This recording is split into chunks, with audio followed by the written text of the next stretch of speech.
Welcome back to Void of Fears. Before we jump into today's story, I've got to ask for a quick favour.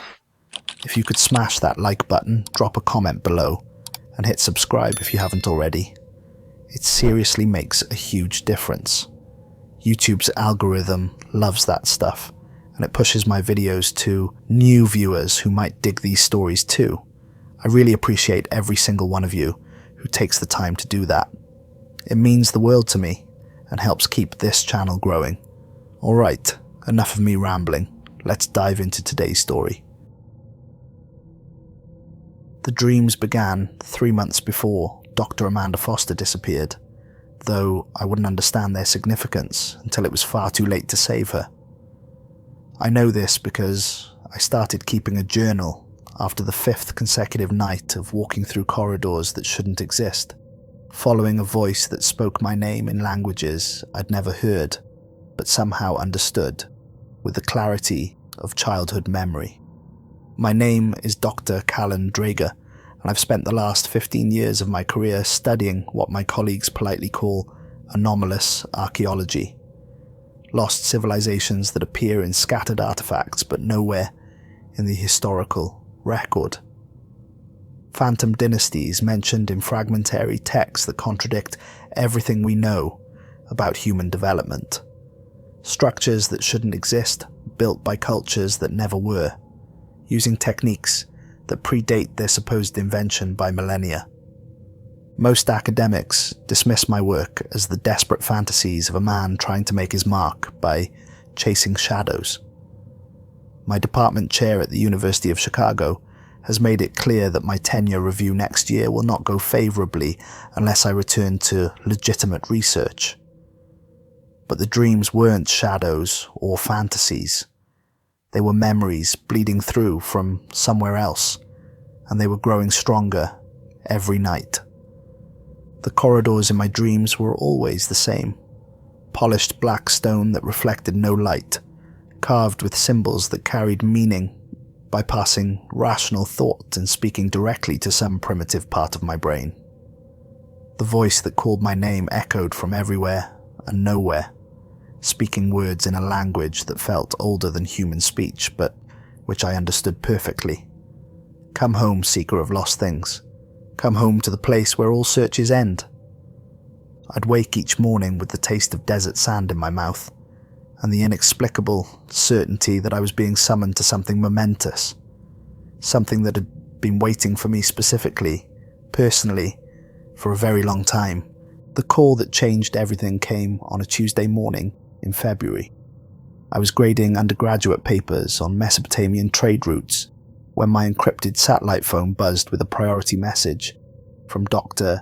Ingrid Solvark. Ingrid and I had worked together briefly in Egypt 5 years earlier, before she transitioned from archaeology to geophysics and taken a position monitoring seismic activity with the Antarctic Research Consortium.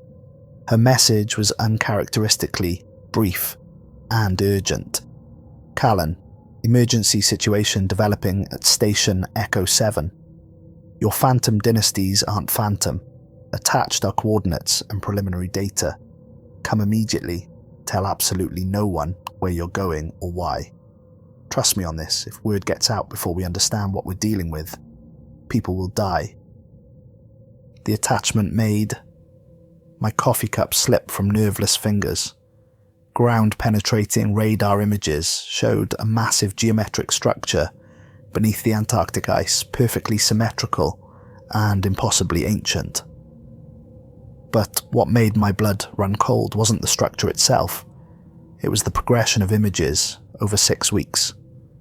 The first scan showed nothing but solid ice stretching down for hundreds of feet.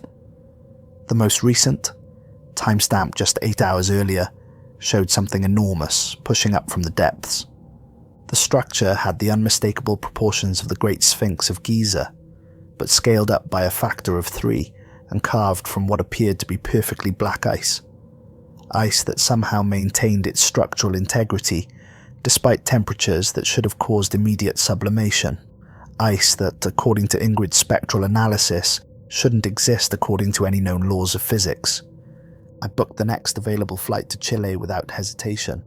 The journey to research station Echo7 took 36 hours and involved 3 separate flights, each smaller and more uncomfortable than the last. During my layover in Santiago, I studied the additional files Ingrid had transmitted. What I found defied rational explanation and confirmed my worst fears. Research Station Echo7 had been established 18 months earlier as part of an international climate monitoring initiative. The facility housed a 12-person team studying ice shelf stability and atmospheric changes. It was routine, unglamorous work, the kind of long-term data collection that formed the backbone of climate science but rarely made headlines. But over the past 6 weeks, that routine had shattered completely. 3 researchers had simply abandoned their posts, walking away from the station and heading out onto the ice with no explanation. Security cameras showed them leaving their belongings behind and walking purposefully toward coordinates they'd never visited, as if responding to a summons only they could hear. Search teams found no trace of their bodies, though their tracking devices indicated they'd travelled in perfectly straight lines for dozens of miles before the signals simply stopped. 2 other team members had requested emergency evacuation, claiming severe psychological distress and recurring nightmares. The psychological evaluation reports made for disturbing reading. Both subjects described identical dreams of walking through underground passages, lit by impossible light, guided by voices that knew intimate details about their childhood experiences and deepest fears. And then there was Dr. Amanda Foster, the expedition leader, who had vanished completely 2 weeks earlier. When I finally arrived at Echo7, I understood immediately why the team was disintegrating. The station sat on what should have been pristine white ice, stretching unbroken to the horizon, but the surface for miles in every direction had turned completely black. Not dirty or stained, but genuinely, uniformly black, as if the molecular structure of the ice itself had been fundamentally altered. The black ice formed intricate spiral patterns that seemed to pulse with their own rhythm, expanding outward from a central point about 2 miles from the station. Despite the -40 temperature and howling wind, warm air rose from hairline cracks in the surface, carrying scents that had no business existing in Antarctica: desert sand, cedar oil, and something organic that reminded me unpleasantly of funeral preparations. Ingrid met me at the makeshift landing pad, and I barely recognized the confident scientist I'd known in Egypt. The woman who greeted me was hollow-eyed and gaunt, jumping at shadows and speaking in hushed whispers. "Thank God you're here," she said, pulling me quickly toward the station. "It's accelerating, Callen. Whatever's happening down there, it's not content to wait anymore. The emergence rate has doubled in the last 72 hours, and the psychological effects on the team are getting stronger." Inside the station's cramped interior, I met the other 2 survivors. Dr. Thomas Urek was a linguist I'd collaborated with in Peru 3 years earlier. Normally cheerful and unflappable, he now sat hunched over stacks of photographs, his usually steady hands shaking as he traced symbols while muttering under his breath in languages I didn't recognize. Elena Vasquez, the team's senior systems analyst, had surrounded herself with banks of monitoring equipment that beeped and hummed constantly. She looked like she hadn't slept in days, surviving on coffee and nervous energy while obsessively tracking whatever was emerging beneath the ice. "Show him the progression photos," Elena said without looking up from her monitors. Thomas spread out a series of high-resolution images across the metal table with careful precision. They documented the impossible birth of something that challenged everything I understood about archaeology, geology, and the fundamental nature of reality itself. The first photograph showed normal Antarctic terrain, white ice stretching endlessly under grey skies marked only by wind patterns and the occasional crevasse. The surface looked exactly as it had for thousands of years. The second image, taken 3 days later after seismic equipment detected unusual subsurface activity showed a subtle but unmistakable change. A circular depression had appeared in the ice, perfectly round and approximately 200 feet in diameter. The depression was shallow, but its geometric precision was unsettling in a landscape shaped by natural forces. By the fourth week, the changes were dramatic and undeniable. Dark shapes were visible beneath the surface, angular geometries that bore no resemblance to natural rock formations. The ice above had become translucent in places, revealing glimpses of massive carved surfaces that reflected the pale Antarctic light in ways that seemed to violate basic optical principles. The most recent images showed the unmistakable tip of something vast breaking through the surface. The structure that emerged was architecturally impossible, a sphinx carved from what appeared to be polished obsidian, but with proportions that made the original Egyptian monuments seem like children's toys. "It's been rising at exactly 1 inch per day for the past month," Ingrid explained. "Perfectly consistent, no variation whatsoever. But here's what makes absolutely no sense from a geological perspective. Our deep core samples and radiometric dating indicate that whatever this thing is, it's been down there for at least 12,000 years. The ice surrounding it shows clear stratification patterns that took millennia to form." She pulled up satellite imagery on her laptop, pointing to aerial photographs taken 18 months earlier. Yet, orbital reconnaissance from before the station was established shows nothing, not even subtle ground deformation that might indicate a subsurface anomaly. I studied the photographs with growing fascination and mounting dread. The emerging structure had proportions I recognized from decades of studying ancient monuments. The same mathematical ratios as the Great Sphinx of Giza, the same angular precision as the megaliths at Göbekli Tepe. But this was different. This was wrong in ways that made my skin crawl. "There's more," Elena said, her voice barely above a whisper. "Much more. The structure isn't just rising, it's communicating." She activated her audio equipment, and the prefabricated walls filled with sound that seemed to emanate from the earth itself. Low, rhythmic pulses that I felt in my chest, rather than heard with my ears. It sounded like a massive heartbeat, slow and steady and utterly alien. "These are subsonic frequencies," Elena explained, adjusting her equipment, transmitted through the ice sheet itself. "But watch what happens when I run the audio through frequency analysis and amplification." The subsonic pulses suddenly resolved into something that made every hair on my body stand on end. The rhythmic beats became a human voice, a woman's voice, speaking our names one by one in tones of intimate familiarity.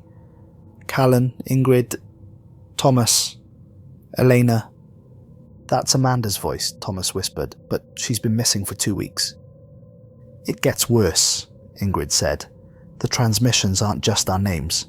Sometimes the voice speaks for hours, personal things, private memories that Amanda couldn't possibly have known about any of us." Eleanor played another recording, and Amanda's voice filled the room. "Callen, remember when you were 7 years old and you found that obsidian arrowhead in your grandmother's garden? You never told anyone about it because you were afraid they'd take it away. You hid it under your mattress and dreamed about the Native American boy who might have lost it. You called him Running Wolf in your imagination, and you made up elaborate stories about his adventures." My mouth went completely dry. I had never told another human being that story. I'd barely thought about it myself in 30 years. "How could she possibly know that?" I asked. "She couldn't," Thomas said flatly. "But whatever's down there, whatever Amanda became when she went inside, it has access to information that no human being should possess." That night, despite the industrial-strength sleeping pills Elena had provided, the dreams came stronger than ever. But this time they weren't dreams at all. They were memories that belonged to someone else, experiences filtered through my sleeping mind with perfect clarity. I walked through endless corridors of polished black stone, lit by torches that burned with cold, blue flames that cast no shadows. The architecture was unlike anything in my archaeological experience. Angular geometries that seemed to bend space around them, creating passages that were simultaneously vast and intimate. The walls were covered with hieroglyphs that moved and shifted as I watched, telling stories in a script I'd never seen but understood, intuitively. And always ahead of me, in the flickering torchlight, a figure walked just out of clear sight, calling my name in that voice older than human civilization. But this time, I could see her clearly. Amanda Foster, but transformed in ways that defied description. She moved with fluid grace that seemed to ignore gravity, and when she turned to smile at me, her eyes held depths that contained entire galaxies. "Come, Callen," she said, "it's time you understood what you've been searching for your entire life. Time you met the ones who've been watching your progress through the dreams we've sent since you were a child." But this time the dream didn't end when my mind rejected what it was experiencing. I found myself standing outside the research station in my underwear, my bare feet on the impossibly warm, black ice, staring across 2 miles of transformed landscape towards the emergent site. The structure was more visible now in the pale Antarctic dawn, rising like a dark cathedral from the frozen wasteland. And I wasn't alone. Ingrid, Tomas, and Elena stood beside me, all of us drawn from our beds by the same irresistible compulsion. "We have to go to it," Elena said, her voice distant and dreamy. "It's time. We've been called." "No," Ingrid said, shaking her head violently. "Not yet. We're not ready for this." But I was already walking, my feet carrying me across the transformed landscape, with certainty that bypassed rational thought.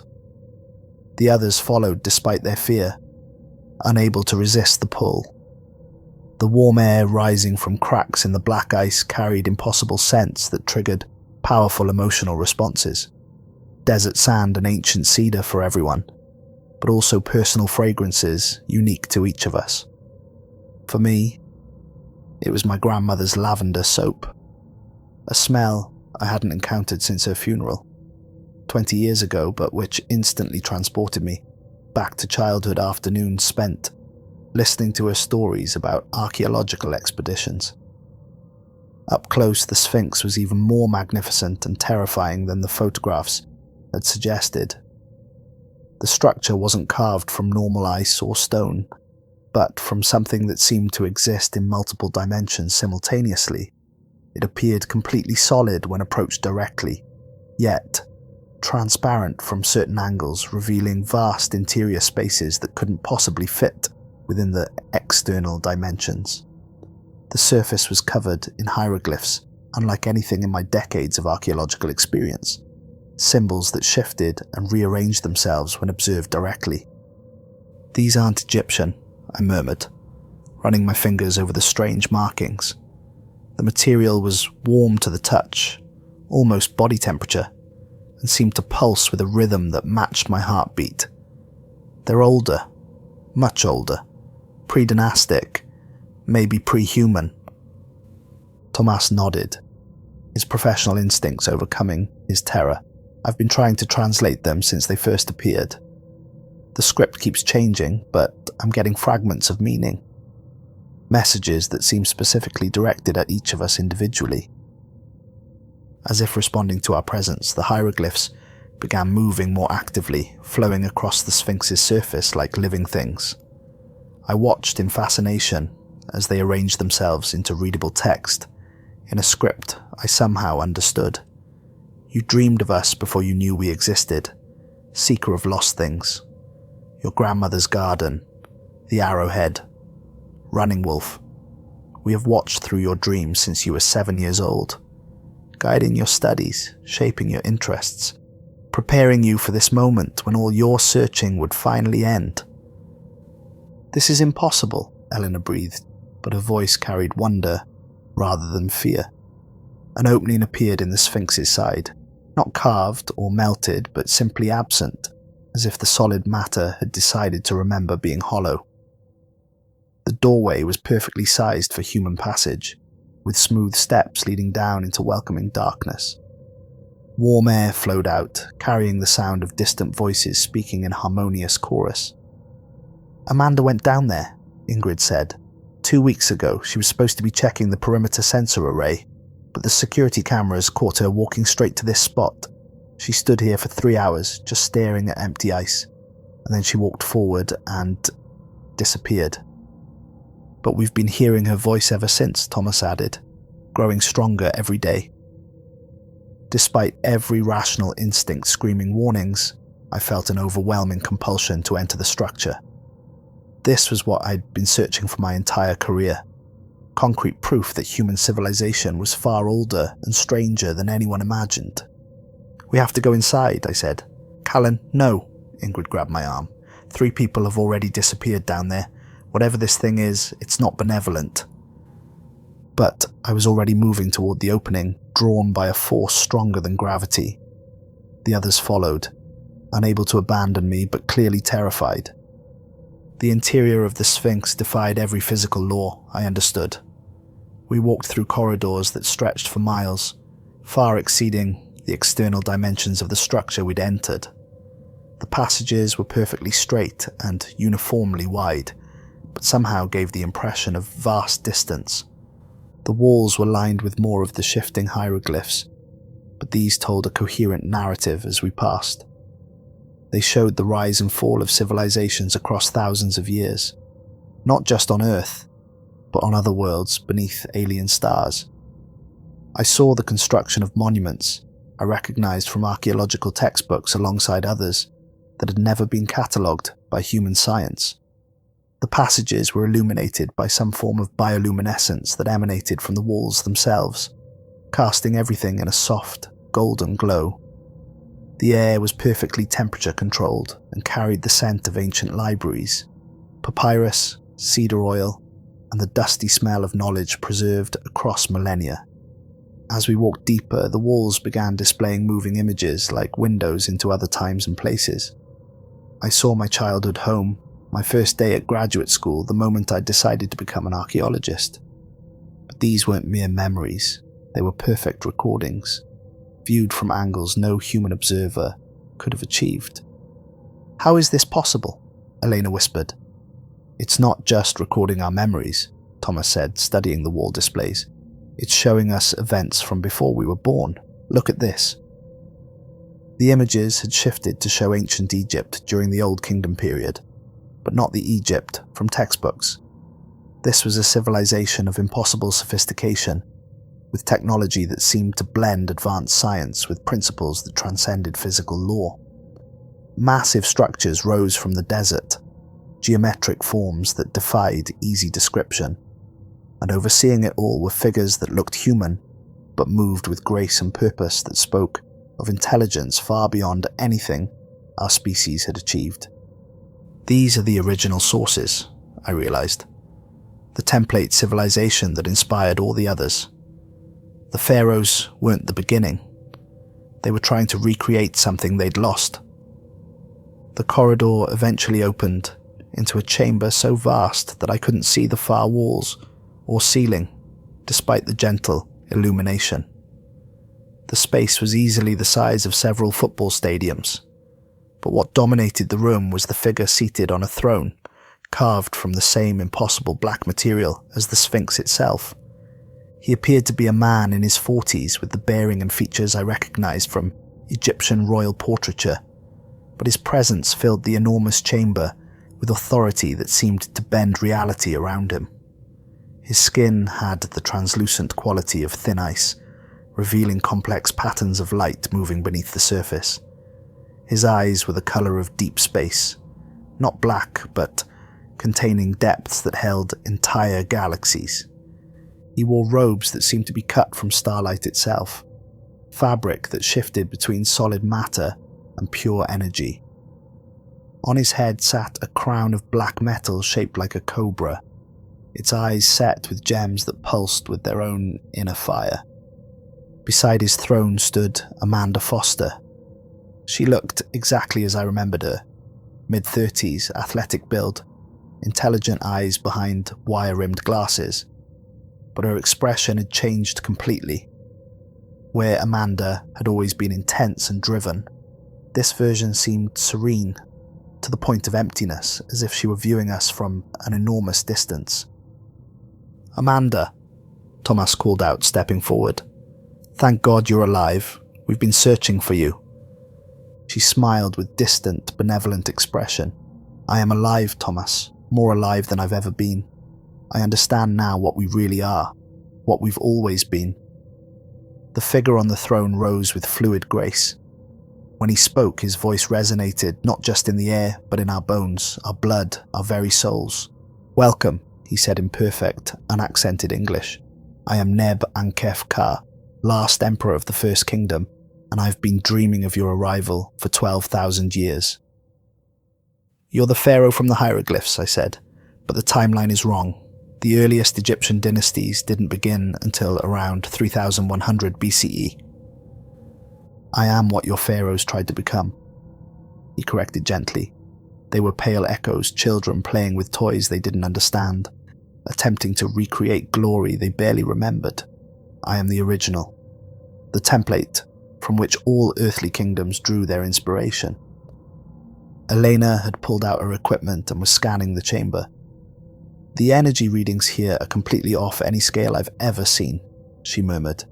"And the spatial dimensions, this chamber couldn't possibly fit inside the structure we entered." "Dimensions are relative," Neb Ankef-Ka said with amusement. "Your species thinks in terms of height, width, and depth because those are the only parameters your minds can process, but reality has many more layers than your science recognizes." He gestured to the walls, which began displaying new images, not from Earth's history, but from other worlds orbiting distant stars. Each showed the same pattern: a dominant species developing civilization, building monuments that matched their deepest dreams, and eventually constructing structures that appeared overnight in their most sacred places. "Your people believe dreams occur naturally," the pharaoh continued, "born from random neural activity during sleep. How wonderfully naive.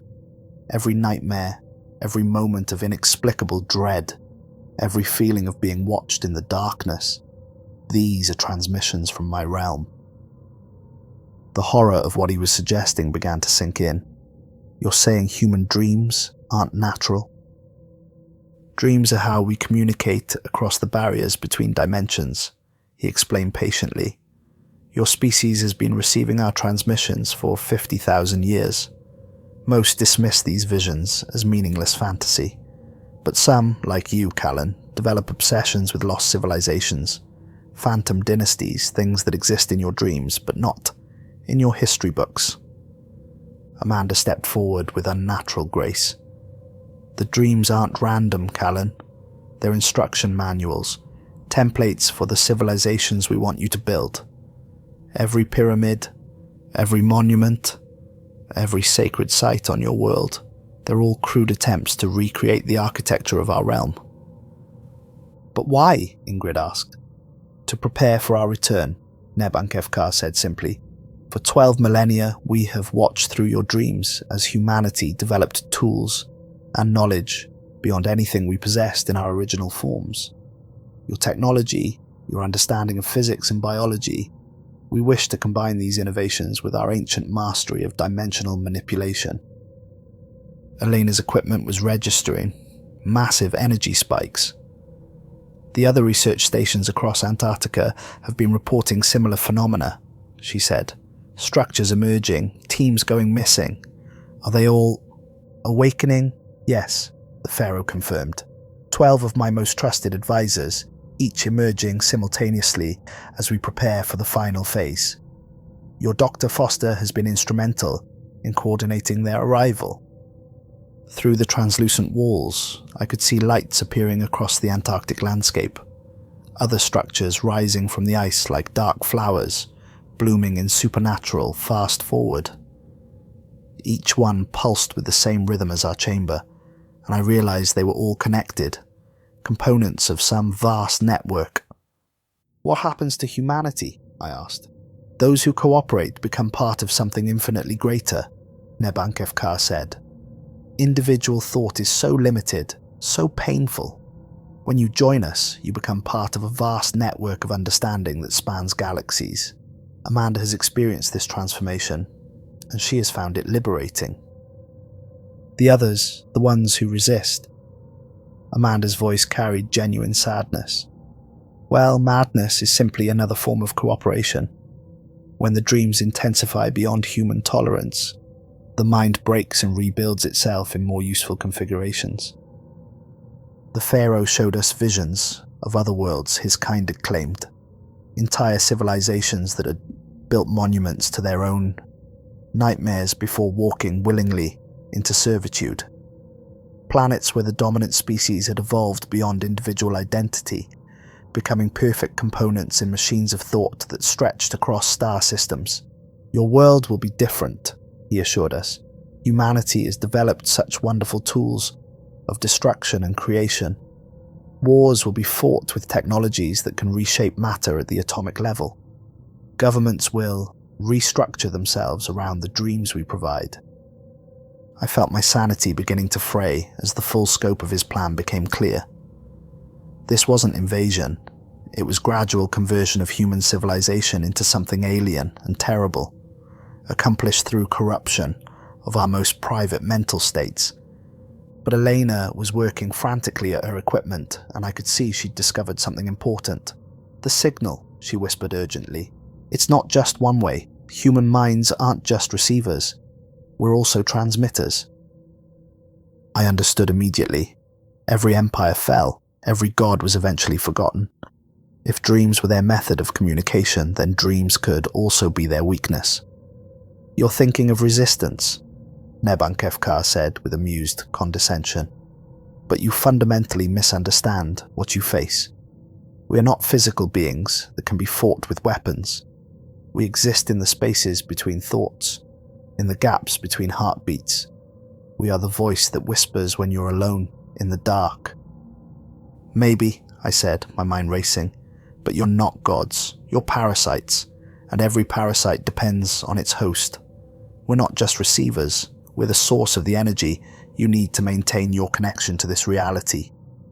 Elena nodded frantically. If we could generate a powerful enough psychic feedback loop, we might be able to disrupt their entire network. Not destroy them, but... She paused, calculating. We could make them forget we exist. Forget? Thomas asked. It's the ultimate weapon against memory-based entities, I explained. If their existence depends on being remembered and dreamed about, then collective forgetting would be like death to them. Amanda's serene expression flickered for the first time. You can't, she said with genuine alarm. The cost would be unthinkable. Complete dissolution of individual identity. You'd have to sacrifice everything that makes you human. Everything, Elena confirmed quietly. Total ego death.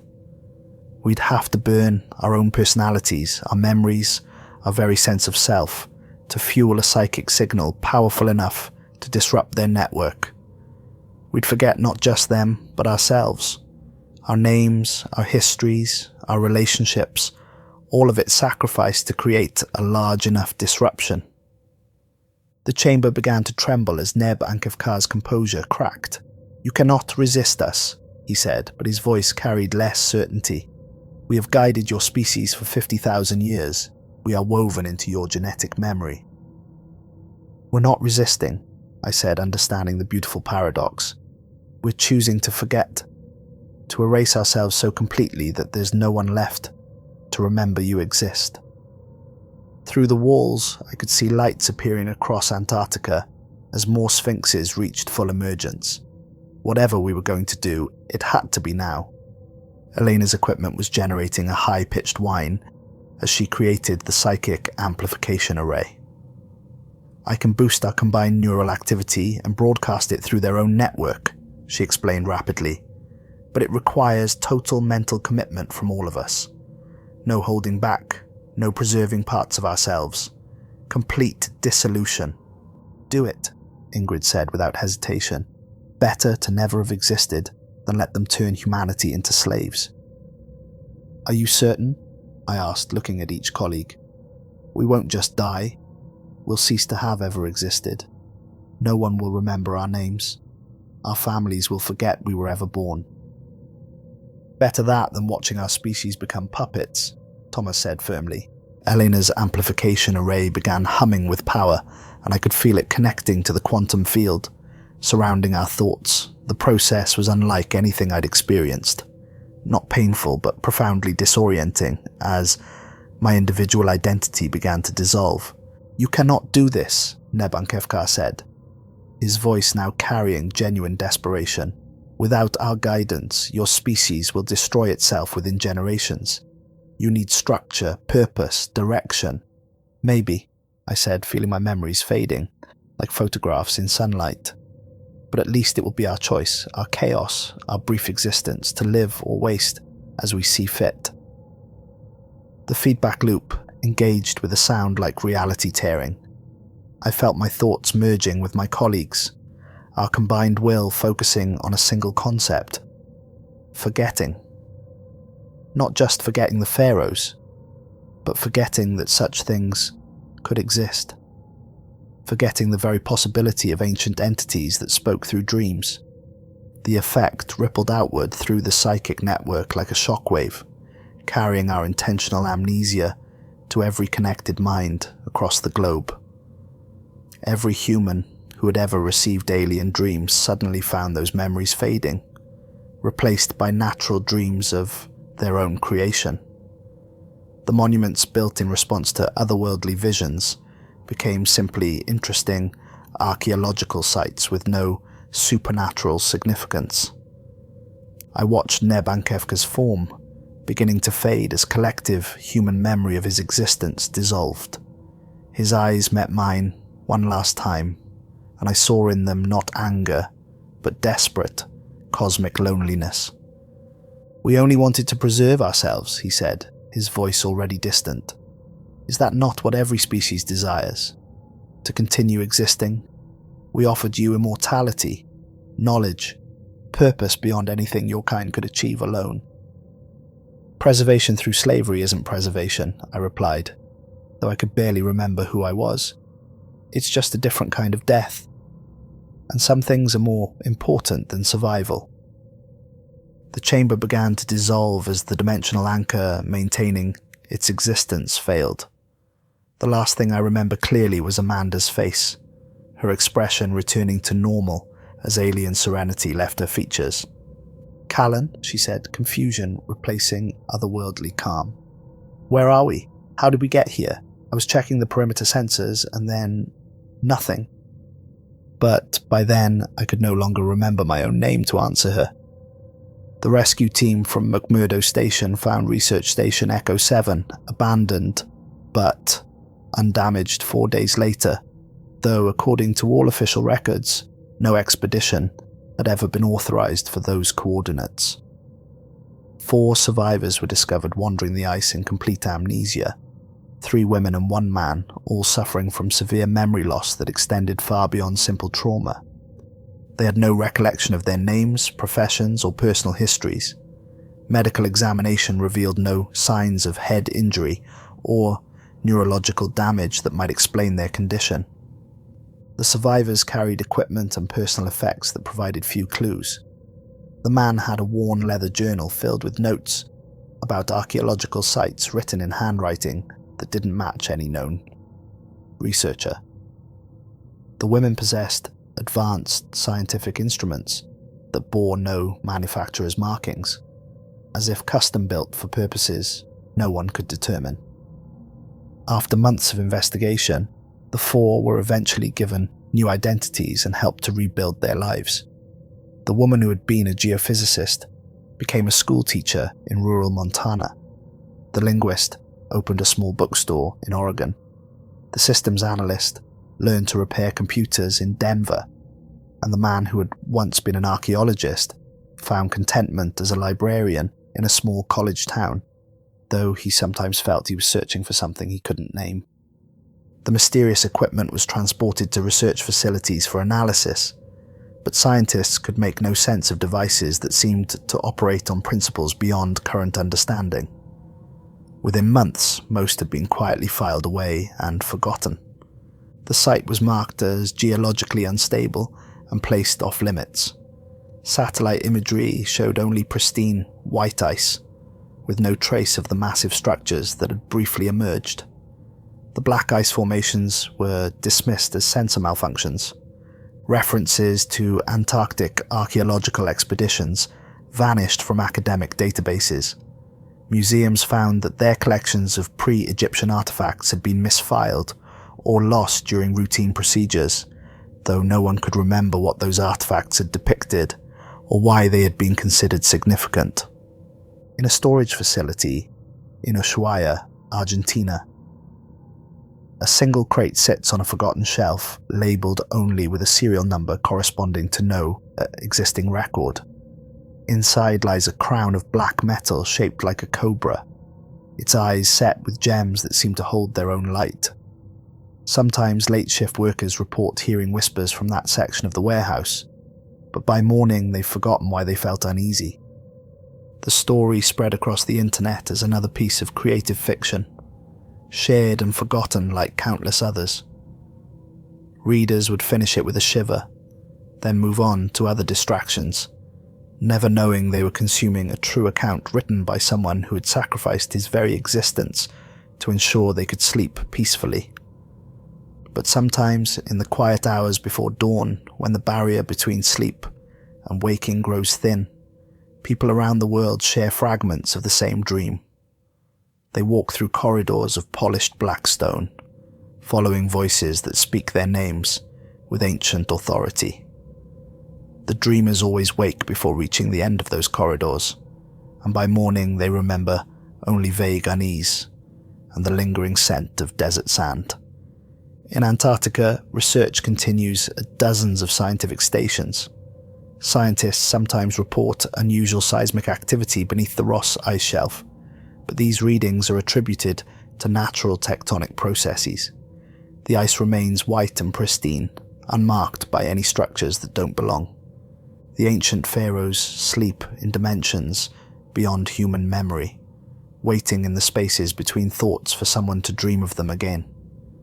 But in a world that has forgotten they ever existed, that wait may last until the universe grows cold and dark, and perhaps that is the greatest victory. Not that we defeated entities that commanded civilization's dreams, that we made ourselves forget they had ever existed, leaving them to rule over kingdoms of absolute emptiness in dimensions no living mind can reach. The pharaohs wait in vain for subjects who will never come, for dreams that will never carry their voices, for monuments that will never again honor their glory. They persist in states severed from all possibility of interaction with our reality, eternal and alone and forgotten, while we dream our own dreams under stars that shine down on a world that belongs entirely to us. In the end, the greatest act of rebellion was not resistance, but amnesia, complete erasure of everything that threatened our freedom to choose our own path. We bought our liberation with the ultimate currency, voluntary sacrifice of our very selves, paying for humanity's future with coin that can never be recovered. And in the peaceful silence of dreamless sleep, in the gentle chaos of thoughts that belong to no one but ourselves, in the beautiful randomness of neural activity that generates visions from our own experiences rather than alien instructions. In all of this, our victory continues every night, as real and permanent as forgetting itself. The ice remembers nothing. The dreams carry no ancient voices. The monuments point toward no otherworldly realms. And humanity sleeps soundly in a universe that is vast and strange and sometimes terrible, but which is ours to explore and understand according to our own choices, our own values, our own gloriously imperfect and completely human vision of what existence should be. Some doors, once sealed by sacrifice, can never be reopened. Some crowns, once forgotten, can never again find heads willing to wear them. And some pharaohs, once erased from memory, must rule forever over kingdoms that exist only in the absolute void between what was and what could never again be. The story ends here, in the safety of a world where dreams belong only to the dreamers, where the darkness holds no voices calling our names, and where ancient evil sleeps forever in the one prison from which there can be no escape, the complete, merciful amnesia of an entire species that chose forgetting over slavery, silence over seduction, and the chaos of freedom over the perfect order of divine tyranny.